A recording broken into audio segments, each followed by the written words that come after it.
पश्चिम बंगाल में विधानसभा चुनाव की तैयारियों के बीच एसआईआर का मुद्दा काफी गरमाया हुआ है और इसे लेकर चुनाव आयोग और बीजेपी लगातार टीएमसी के निशाने पर बने हुए हैं।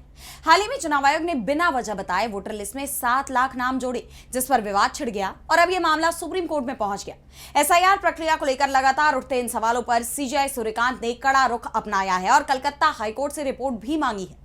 तो क्या है ये पूरा मामला, जानेंगे इस रिपोर्ट। पश्चिम बंगाल में एसआईआर प्रक्रिया को लेकर पहले ही चुनाव आयोग सवालों से घिरा हुआ है। इसे लेकर विवाद थमा भी नहीं था कि अब उसके एक और कदम पर बहस छिड़ गई है। चुनाव आयोग ने वोटिंग से पहले बंगाल की वोटर लिस्ट में 7 लाख नाम जोड़े हैं, जिसे लेकर कई सवाल उठ रहे हैं। सुप्रीम कोर्ट में भी ये मामला उठा। एसआईआर से जुड़ी याचिकाओं पर सुनवाई के दौरान जब कोर्ट में इसका जिक्र किया गया तो सीजेआई सूर्यकांत की बेंच ने कड़ी नाराजगी जाहिर की। वरिष्ठ वकील मेनुका गुरुस्वामी ने कोर्ट को बताया कि अखबारों की रिपोर्ट के तहत पश्चिम बंगाल चुनाव से पहले 5 से 7 लाख नए वोटर जोड़े गए। निर्वाचन आयोग ने फॉर्म 6 के जरिए नए नाम जोड़े हैं। इस पर सीजेआई ने कहा, इस पर कितने मामले हैं अलग बेंच बनानी पड़ेगी। हालांकि बेंच ने फिलहाल इस पर सुनवाई नहीं की, लेकिन ये जरूर कहा कि आप चुनौती देंगे तो हम इस पर विचार भी करेंगे। वहीं एसआईआर प्रक्रिया को लेकर चुनावी ट्रिब्यूनलों के कामकाज पर उठते सवालों पर जरूर कोर्ट सख्त नजर आया। अदालत ने कलकत्ता हाई कोर्ट के मुख्य न्यायाधीश से तुरंत रिपोर्ट मांगी है।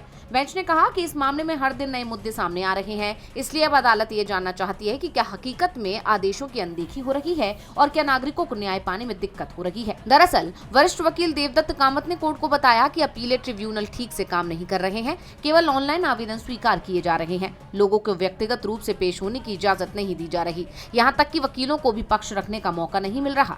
उन्होंने ये भी आरोप लगाया कि सुप्रीम कोर्ट के आदेशों का पालन नहीं हो रहा है, जिसके बाद कोर्ट ने चुनावी प्रक्रिया की पारदर्शिता सुनिश्चित करने के लिए इन मामलों पर रिपोर्ट मांगी है। अब देखना ये होगा कि कलकत्ता हाईकोर्ट की रिपोर्ट में क्या सामने आता है और इस पर सुप्रीम कोर्ट क्या फैसला करता है। डीवी लाइव पश्चिम बंगाल की रिपोर्ट।